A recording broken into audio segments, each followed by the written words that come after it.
Eto mga boss, sigurado akong gustong-gusto na itong mangyari ng mga mamamayang Pilipino. Itong si Saldico at itong si Speaker Romualdez, ating basahin mga boss.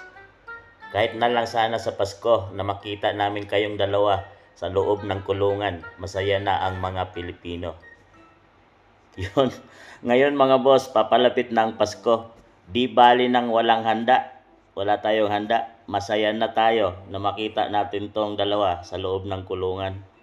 Sana matapos na ang investigasyon at magkaroon na ng hustisya itong flood control scandal na ito mga boss.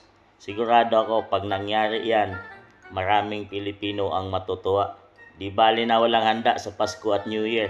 Basta makita natin tong dalawa sa kulungan, siguradong masaya na tayo mga boss. Kayo ba mga boss? Okay ba? Kahit wala nang handa sa Pasko at New Year, makita nyo lang tong dalawang to na nakakulong na.